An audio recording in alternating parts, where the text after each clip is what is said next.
अरे अब तो मैं वापस भी नहीं जा सकती। अब मैं क्या करूं?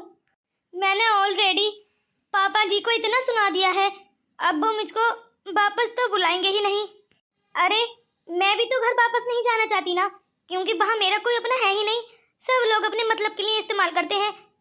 काश मम्मी जी होती, वो मेरा अपना भला चाहती। माँ तो माँ होती है ना। अरे पापा ने भी मेरी शादी को अपने टिकट के लिए इस्तेमाल किया। वो तो मैं ही हूँ जो मैंने शादी से इनकार कर दिया। पर ये क्या, पापा ने तो मेरी शादी एक गरीब घर में ही करा दी। अरे दीपक की मम्मी तो मेरे घर में ही काम करती थी ना, और मैं इनको कितना सुना दिया करती थी। अब मैं उनके घर पर जाऊंगी बहू बनकर तो वो कितना गुस्सा करेंगी, सारा बदला ले लेंगी मुझसे, जितना मैं उनको सताती थी। पर मैंने उनको कभी भी जानबूझकर नहीं सताया। अरे वो तो मुझको धोखा हुआ था, बस इसीलिए गलती से। अरे भाभी घर पर चलो, दीपक भैया बुला रहे हैं। तुम कौन इतनी रात को सड़क पर? अरे दीपक की मैं छोटी बहन हूँ। अच्छा तो तुम यहाँ क्यों आई हो? अरे तुमको मैं अपने घर लेने के लिए आई हूँ। मेरे भैया ने तुमसे शादी की है ना, तो तुम अब हमारे घर की बहू हो, तो हमारे घर ही चलोगी ना। पर मैं कैसे जा सकती हूँ? मेरे पापा जी ने तो तुम्हारे भैया से गलती से शादी कराई है ना। मेरा मतलब है मैं इस शादी को ही नहीं मानती। जिस शादी में मेरी रजा ना हो, मैं उस शादी को कैसे मान लूँ? तुम जाओ यहाँ से, मैं तुम्हारे साथ नहीं जाऊंगी। अरे मैंने कौन सा कहा तुम इस शादी को सच मान लो। वैसे भी तुम्हारी दुनिया और हमारी दुनिया अलग अलग है। तुम फिलहाल अभी चलो यहाँ से, फिर जब तुम्हारा मन करे तब हमारे घर से चली जाना अपने घर वापस। वैसे भी तुम्हारे घर की चार दीवारी हमारे घर की चार दीवारियों से काफी बड़ी हैं। तुम्हारे लिए हमारे घर में जगह नहीं है। अरे ऐसी बात नहीं है। जिस घर में प्यार मोहब्बत हो और बस इंसान अच्छी बातें करना जानता हो, तो उस घर की चार दीवारी महलों की चार दीवारी से काफी बड़ी होती हैं। मेरे घर की चार दीवारी चाहे कितनी भी बड़ी हो, पर मेरे लिए तो चींटियों का घर भी उनके सामने काफी बड़ा है। देखो मैं अपने घर वापस तो नहीं जाना चाहती, इसलिए तुम्हारे साथ चलने के लिए तैयार हूँ, क्योंकि मुझको रहने के लिए छत तो चाहिए ना, चाहे वो तुम्हारा ही घर क्यों ना हो। अरे तुमने अपना नाम नहीं बताया, तुम्हारा क्या नाम है? मेरा नाम नीलम है। अच्छा नीलम तुम ये बताओ, जब मैं तुम्हारे घर पर गेट के सामने जाकर खड़ी होंगी तब तुम्हारी मम्मी का क्या रिएक्शन होगा? अरे भाभी रिएक्शन? लगता है वो पूरी की पूरी फट जाएंगी। वो मेरी मम्मी नहीं है, वो मेरी ताई जी हैं, ताई जी। अच्छा वो तुम्हारी ताई जी हैं, तब इतना रोब झाड़ती हैं दीपक पर? हाँ वो क्या है ना, मेरी मम्मी जी काफी टाइम पहले गुजर चुकी थी, तभी से मेरी ताई जी ने ही हमको पाला पोसा है। इसलिए वो हमको और हम उनको बिल्कुल माँ की तरह प्यार करते हैं, और वो अपनी औलाद की तरह अपने से भी ज्यादा प्यार करती हैं वो हमसे, इसलिए। अरे नीलम तुम इतनी उदास मत हो। वो क्या है ना, मेरी मम्मी भी नहीं है, इसलिए मैं तुम्हारी फीलिंग को समझ सकती हूँ। अरे अगर मेरी मम्मी होती तो मेरी शादी इतने गरीब घर न होती। अरे भाभी ये सारी बातें छोड़ो और जल्दी चलो। वो क्या है ना, काफी टाइम हो चुका है, रात के 12 बज रहे हैं और मुझको कुत्तों से बहुत ज्यादा डर लगता है।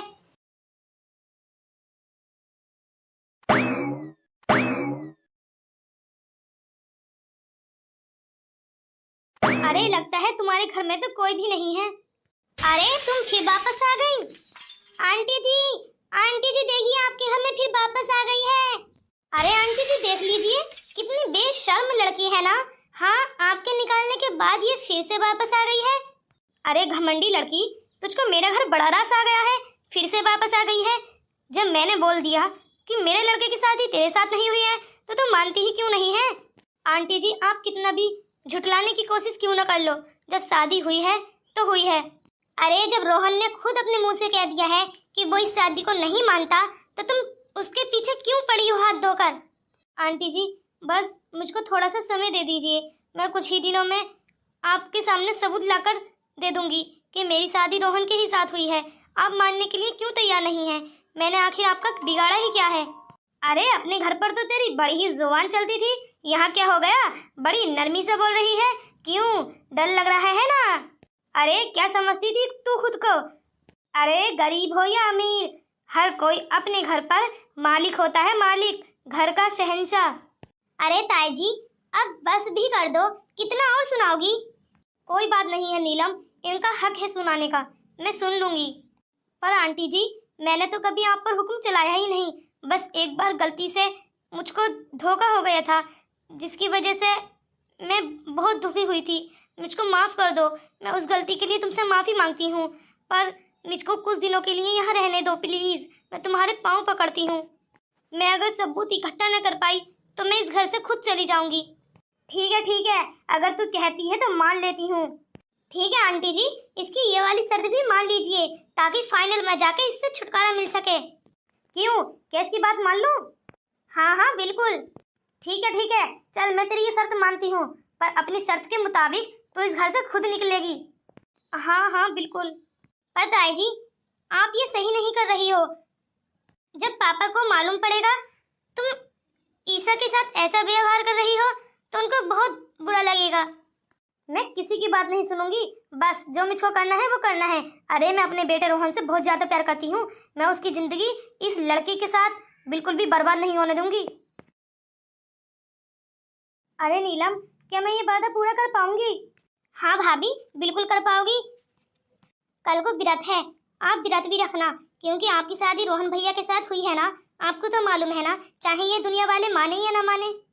हाँ बिल्कुल, मैं इस व्रत को जरूर रखूंगी। चाहे ताई जी कितना भी मना करें, पर मैं इस व्रत को रख कर रहूंगी। हाँ बिल्कुल। नीलम, तुम भी रखती हो क्या? अरे हाँ रखती हूँ। पर तुम तो कुंवारी हो ना। अरे कुंवारी लड़कियां जब ये व्रत रखती है ना, तो वो जो मांगती हैं वो उनको मिलता है। अच्छा, अगर मैं भी रख लूं और मैं जो मांगू वो मुझको मिलेगा ना? हाँ क्यों नहीं। तो ठीक है, मैं इस व्रत को पूरा कर कर रहूंगी। अब काफी रात हो चुकी है, आप अपने रूम में चली जाइए। ठीक है, मैं जा रही हूँ।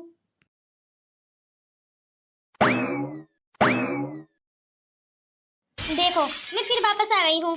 अरे जब तुम्हारे पिताजी तुमको वापस रखना चाहते हैं तो तुम वापस क्यों नहीं जा रही हो? क्यों मेरे पीछे पड़ गई हो? पर मैं तो नहीं जाना चाहती ना। जब मैं चाहती तभी तो जाती। देखो, तुम अपने घर वापस चली जाओ, अपनी जिद को छोड़ दो। ये तुम्हारे लिए सही नहीं है। तुम हमारे घर में गुजारा नहीं कर सकती। क्यों रोहन, तुम्हारे घर में भी बेड है, तुम्हारे घर में भी चार दीवारी है, और तुम्हारे घर में जमीन भी है और छत भी है। तो फिर मैं तुम्हारे घर में क्यों नहीं रह सकती? तुम्हारे घर में आखिर क्या कमी है? अरे मेरी शादी किसी जानवर से तो नहीं हुई, इंसान से हुई है। तो फिर मैं इस घर में क्यों नहीं रह सकती? अरे मैं 4 दिन बाद यहाँ से चली जाऊंगी। अगर मैं सबूत नहीं ला पाई तो मैं यहाँ से खुद ही चली जाऊंगी। वाह, ये तो बहुत ही अच्छी बात हुई। फिर अब बस 4 दिन जल्दी से आ जाएं। हाँ रोहन, 4 दिन बाद मैं खुद यहाँ से चली जाऊंगी, पर 4 दिन तक तो मुझको यहाँ रहने दो चैन से, ताकि मुझको कुछ सुकून मिल सके। मैं 15 दिन से ऐसे ही भटक रही हूँ, कभी यहाँ कभी वहाँ। अरे सब लोग कहाँ चले गए? जी सासू माँ, क्या हुआ? अरे व्रत नहीं रखना है क्या? आज व्रत है और सभी लोगों का मैं वजन तोलूंगी। अगर किसी ने भी कुछ खाने की कोशिश की तो वो वजन के जरिए मुझको मालूम पड़ जाएगा। अरे सासू माँ, मेरी बात सुनो। पहले ये जो आई है ना, पहले इसका वजन तोलो, क्योंकि ये तो जरूर कुछ ना कुछ खाने की कोशिश करेगी। मैं भी व्रत रखूंगी। अरे जब मैं तुझको रोहन की पत्नी ही नहीं मानती तो तू व्रत किसके नाम का रखेगी? अरे सासू माँ, क्या पता रोहन की जगह कोई और भी हो। अरे ऐसी मालदार छोरियों का क्या पता। अरे नहीं सासू माँ, आप कैसी बातें कर रही हैं? और भाभी जी, आप भी ये क्या क्या बक रही हैं? ऐसा कुछ भी नहीं है। अरे ताईमा, ये सारी बातें छोड़िए, चलिए वजन तोलते हैं, कौन कितने किलो का है। हाँ चल, सबसे पहले तू ही खड़ी हो जा। तू पूरे 50 किलो की है। 50 किलो 5 ग्राम की है। अगर 10 ग्राम की हो गई ना तो मैं समझ जाऊंगी तूने कुछ ना कुछ खाया है। अरे ताई माँ, मैं हर साल तो व्रत रखती हूँ, तुमको तो मालूम ही है। मैं हर बार बिल्कुल सही निकलती हूँ। जितना वजन आप तोलती हो उतना ही निकलता है। अरे चल हट जा, मुझको तुझ पर तो यकीन ही है। अरे तू क्या सोच रही है? चल आजा, तेरा वजन तोलती हूँ अब। ये लो, हर बार की तरह वजन तुलता है और हर बार मैं ज्यादा ही निकलती हूँ और हर बार मुझको सजा मिलती है। अब मैं क्या करूँ? काश ये वजन तोलने से पहले ही मैं पेट भर लेती, ताकि इनको पता ही नहीं चलता। अरे अब क्या सोच विचार रही है? लगता है कुछ खाने की प्लानिंग कर रही है। अरे नहीं ताई माँ, मैं भला ऐसा क्यों सोचूंगी? अरे आप भी कुछ ज्यादा ही सोच विचार करती हो। अच्छा, अगर मैं ज्यादा सोच विचार करती हूँ तो मेरी इस गलतफहमी को भी दूर कर दे तू। चल जल्दी से इस पर खड़ी हो जा। अरे तुझको मेरे बेटे की सलामती के लिए व्रत रखना है ना, तो मैं कैसे भूल चूक होने दे सकती हूँ। अरे हर बार किसी न किसी वजह से मेरा बेटा चोट ही खाता है, पता नहीं तो व्रत रखती भी है या नहीं। अरे नहीं नहीं ताई माँ, आप भी कुछ ज्यादा ही बोलती हो। अरे ये क्या, मेरे घर का सारा अनाज खा गई है, पूरे 60 किलो की है। अब ताई माँ आप भी तुलिए। अरे तू क्या सोच रही है, मैं आप लोगों को तोलने के बाद मैं नहीं तोलूंगी? अरे मैं भी तोलूंगी मैं कितने की हूँ। अरे मैं तुल तो जाती, पर हर बार ये मशीन खराब हो जाती है। मैं नहीं चाहती कि इस बार फिर खर्चा हो, इसलिए मैं इस बार नहीं तुलूंगी। आप लोगों को मेरे ऊपर भरोसा नहीं है क्या? अरे बिल्कुल है ताई माँ, प्लीज मुझको भी देख लीजिए मैं कितने किलो की हूँ, मैं भी ये व्रत रखूंगी। नक्चड़ी मानेगी नहीं, मुझको ये तो पता ही है, अपने घर से ही जिद्दी है ना। देखती हूँ तुम महलों में रहने वाली भी व्रत पूरा करती हैं या नहीं। पूरे 53 किलो की है, 53 किलो की। बस इतना कम वजन? महलों में रहने वाले लोग सुबह के नाश्ते में पूरी मेज तैयार कराते हैं और खाते क्या है? कुछ भी नहीं, बस देखने के लिए। माँ मुझको तो नहीं लगता ये व्रत पूरा कर पाएगी। अरे ये हर वक्त तो अपने घर कुछ ना कुछ खाती रहती थी, आपको लगता है कि यहाँ ये कुछ नहीं खाएंगी? अरे अपनी जिद छोड़ दो, तुम ये व्रत नहीं पूरा कर पाओगी क्योंकि तुम ये पहली बार रख रही हो ना। अरे ऐसी बात नहीं है, मैं इस व्रत को भी पूरा करूंगी और अपनी शादी का सबूत भी लाकर तुम्हारे सामने लाकर खड़ा कर दूंगी। चलो फिर देखते हैं तुम्हारी ये जिद कब पूरी होती है। अरे भाभी बिल्कुल भी हार न मानना, मैं तुम्हारा साथ दूंगी। चलो देखते हैं महलों में रहने वाले लोगों का व्रत कैसा बीतता है। अरे इनका व्रत पूरा हो जाए तभी सही है, वरना ये इस घर से दोबारा वापस चली गई ना तो मेरी तो सैलरी ही कट जाएगी। इसकी जो भाभी हर महीने मेरे को इतना पैसा देती है ना इसके खर्चे के लिए, ऐसो आराम के लिए, वो पैसा मेरा सारा छिन जाएगा, इसलिए इनकी मदद मुझको भी करनी पड़ेगी। चलो तो फिर देखते हैं हम भी कि मेरा व्रत कौन कौन तुड़वाने की कोशिश करता है। अरे बहुत ही घमंडी और जिद्दी लड़की है, पता नहीं हमारे घर में कहाँ से लाकर डाल दी है। अरे पता नहीं कब इससे पीछा छुड़ेगा, हमारे तो ये पीछे ही पड़ गई है। कितनी सुकून की जिंदगी थी जब ये नालायक इस घर में नहीं थी। काम धाम तो कुछ आता नहीं है, बस काली काली रोटियां बनवाए जाओ, ना खाना आवे ना बनाना आवे। ताई माँ इतनी टेंशन ना लो तुम, मैं इसको कभी भी कामयाब नहीं होने दूंगा। मैं इसको इसके पापा के घर पहुंचाकर वापस ही दम लूंगा। अरे मैं नहीं चाहता कि ये भी इस घर में रहे।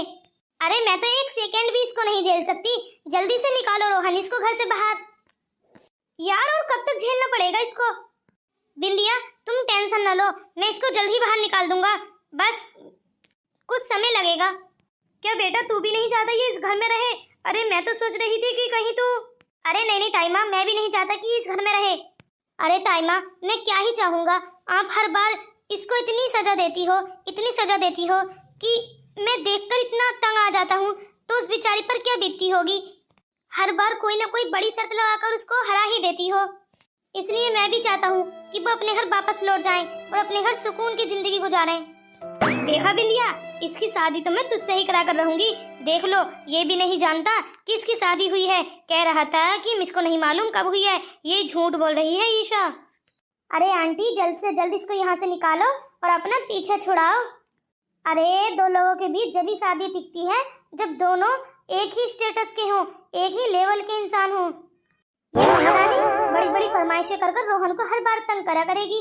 हाँ, और बेचारा कहाँ से लाएगा इसकी फरमाइशें पूरी करने के लिए इतना पैसा? बिल्कुल सही कह रही हो बिंदिया, तुम मेरे बेटे के नाम का व्रत रखो। रखोगी ना? अरे हाँ हाँ आंटी क्यों नहीं। अरे आंटी आप तो ऐसे बोल रही हो जैसे मैं हर बार रोहन के नाम का व्रत ही न रखती हूँ। अरे तुम्हारे ही सामने पली बड़ी हूँ ना मैं, तुम जानती हो या नहीं? अरे बेटा मैं जानती हूँ, तू बिना कुछ खाए पिए इस व्रत को हर साल पूरा करती है, इस साल भी पूरा करेगी। अरे इसीलिए तो मेरा रोहन बेटा इतना तंदुरुस्त है। जी हाँ मैं इस साल भी पूरा करूंगी। अरे मुझको तो नहीं लगता ये लड़की हर साल व्रत पूरा करती है और इस साल भी पूरा करेगी। चलो देखते हैं, इस बार मैं ईशा पर भी नजर रखूंगी और बिंदिया पर भी, देखती हूँ कौन झूठा है और कौन सच्चा है। ठीक है तो बिंदिया, तुम हर बार मेरे भैया के लिए व्रत रखती हो ना, तो इस बार तुम मेरे ही रूम में रहना। अब की बार हम दोनों व्रत रखेंगे क्योंकि तुम भी कुंवारी हो और मैं भी, तो क्यों ना एक ही रूम में रहकर व्रत बिताया जाए। देख लो आंटी, ये पता नहीं मुझको कितना निठल्ला समझती है। अरे मुझको चावलों की दुकान पर भी रहना है और ग्राहकों को भी देखना है। तुम्हारा क्या है, तुम तो ठाली रहती हो, रूम में ही पड़ी रहोगी तो कोई फर्क नहीं पड़ेगा। और मैं एक घंटे के लिए भी बैठ गई तो मेरा सारा धंधा चौपट हो जाएगा और मेरे खाने पीने के लिए पैसा कहाँ से आएगा? क्या तुम दोगी क्या? अरे बिंदिया, तू कहाँ इसकी बातों में आती है? तू जा अपना धंधा देख। अरे हर साल तो मैं व्रत रखती हूँ, पर मैं पूरा तो नहीं करती, कुछ ना कुछ खा लेती हूँ। और वैसे भी मेरा पीछा कौन कर रहा है? मैं इस बार भी कुछ ना कुछ खा लूंगी। इन लोगों को कौन सा मालूम पड़ रहा है? और वजन तुलेगा तो मेरे कांटे से। वैसे भी हर बार आंटी मेरी ही दुकान पर आकर मेरे ही वजन तोलती है ना, तो इस बार मैं पेट भर लूंगी या नीचे चिंबक चिपका दूंगी। जितना मैं खाना खाऊंगी उसके वजन के हिसाब से चिंबक चिपका दूंगी या कुछ और लगा दूंगी, ताकि आंटी को पता ही न चले कि मैंने कुछ खाया है। अरे इतनी अच्छी बच्ची है, हर साल व्रत रखती है। मम्मी जी, मैं खाना बना लूं? अरे नालायक, आज तो व्रत है ना, तुझ पर भी भूत सवार हो गया है। खाना किसके लिए बनाएगी? अरे सासू माँ, मैं भूल गई थी, मैं अपने रूम में जा रही हूँ। चलो इस बार सब लोगों पर नजर रखती हूँ, कौन सच्चा है और कौन झूठा है। इनका असली चेहरा भी तो मालूम पड़े। मैं हर साल कुछ करती ही नहीं, इस बार देखती हूँ। चलो देखते हैं, सब पर नजर रखना स्टार्ट करती हूँ। अरे पता नहीं ये व्रत कब पूरा होगा और इस व्रत को कब खोलते हैं, मुझको तो ये भी मालूम नहीं है। वैसे औरतें तो इस व्रत को रख लेती हैं, पर आदमी क्यों नहीं रखते? अरे उनको भी अपनी पत्नियों के बारे में सोचना चाहिए, उनकी सलामती के लिए भी उनको ये व्रत रखना चाहिए ना। हाँ, तो हमने तुम्हारे कौन से पैर पकड़े हैं कि तुम हमारे लिए व्रत रखो? अरे देख लो, अभी भी तुम्हारे पास टाइम है, तुम अपने घर वापस जा सकती हो। नहीं रोहन, मुझको अपने घर वापस नहीं जाना, मेरा मन लग रहा है यहीं पर। अरे रोहन, कितना मजा आ रहा है यहाँ पर। मम्मी जी यानी कि ताई जी यहाँ पर मुझको रोटियां बनाना सिखा रही हैं। चाहे वो मुझको बदले में कितनी ही सजा दे दें, पर हर रोज कुछ ना कुछ नया सीखने को मिल रहा है मुझको। अब देख लो, मुझको व्रत रखना भी सिखा रही हैं। मेरी मम्मी होती तो मुझको ये बातें पहले ही सिखा दी होती, पर मेरे पापा थे जिन्होंने मुझको गुड़िया बना कर रखा था, पर उन्होंने भी मुझको धोखा दे दिया। तो मैं किसके लिए अपने घर पर वापस जाऊं? मैं नहीं जा सकती। और वैसे भी हर लड़की को एक न एक दिन शादी कर कर अपने पति के साथ जाना होता है।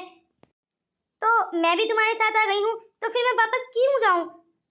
अरे मेरी शादी हुई है तुम्हारे साथ, 7 जन्म तक मैं तुम्हारे साथ रहूंगी, तो मैं भला तुमको छोड़कर क्यों जाऊं और जाने की भी क्यों सोचूं? क्यों ना कितनी भी अग्नि परीक्षाओं से मुझको गुजरना पड़े, लेकिन मैं वापस नहीं जाऊंगी। इसका घमंड भी अभी तोड़ना पड़ेगा, इसका व्रत मुझको तोड़वाना ही पड़ेगा, तभी ये बाज आएगी।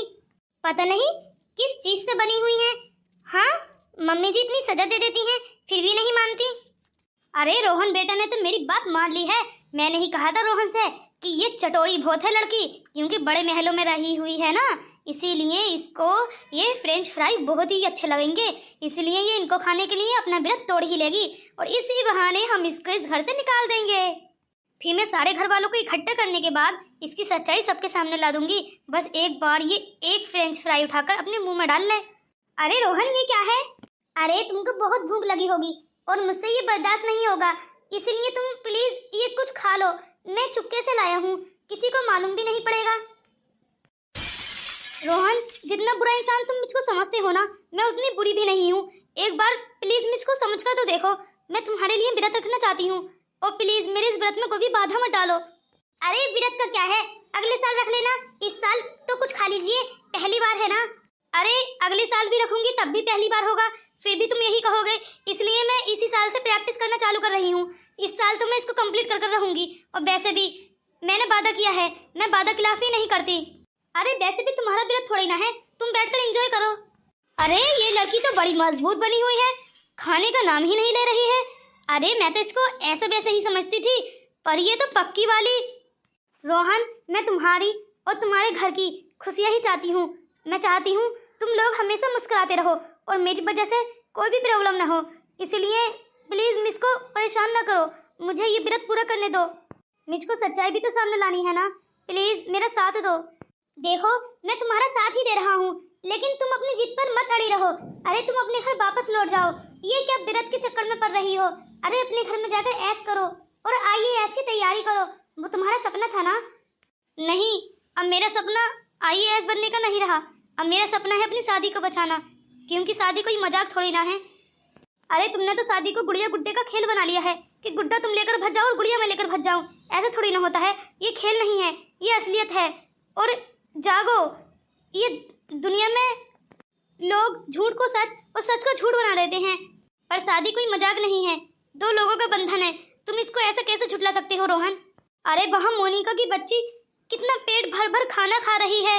हाँ, मैं तो सोचती थी ये हर साल व्रत रखती होगी, पर ये बेचारी, ये तो पहली बार है ना इसका, तब भी कुछ नहीं खा रही और मेरे बच्चे के लिए व्रत रख रही है। और मैं तो इसको इतना बुरा समझती थी। देखो, ना ही तो मैं तुम्हारा बुरा चाहती हूँ और ना ही तुम्हारे मम्मी पापा या तुम्हारी भाई बहन का। प्लीज। अच्छा, इतना अच्छा चाहती तो मेरी मम्मी का पैर का घुटना तुमने ही तुड़वाया था ना अपने महल में नौकरों से। नहीं, वो भी मेरे कहने पर नहीं हुआ था, वो तो बस मेरे ऊपर टाल दिया गया था, क्योंकि जो नौकरों का मालिक हमने बनाया था उसकी वजह से तुम्हारी मम्मी को चोट खानी पड़ी, क्योंकि नुकसान तो उसने किया था, पर छोटे छोटे नौकरों ने उनको बचाने के लिए तुम्हारी मम्मी पर इल्जाम लगा दिया था। शायद ताई जी, मेरा मतलब है आपकी मम्मी इसी गलतफहमी में रहती हैं कि मैं बुरी हूँ, लेकिन मैं बिल्कुल सच्ची हूँ। अच्छा, मैं कैसे मान लूँ तुम सच कह रही हो? अरे, जब मैं तुम्हारे कहने पर कुछ खा ही नहीं रही तो मैं व्रत में भला झूठ कैसे बोल सकती हूँ? इंसानियत के नाते ही मेरा यकीन कर लो। अरे, ये तो बहुत बुरा हुआ। मैं तो इसको इतना बुरा समझती थी, पर ये तो सच्ची निकली। और मैंने इसको एक दफा घर से भी निकाल दिया था, फिर बेचारी दोबारा घर पर आ गई। अब ऐसे। अरे आंटी, आंटी को क्या हुआ? रोहन, आंटी को रूम में लेकर चलो, लगता है बेहोश हो गई हैं।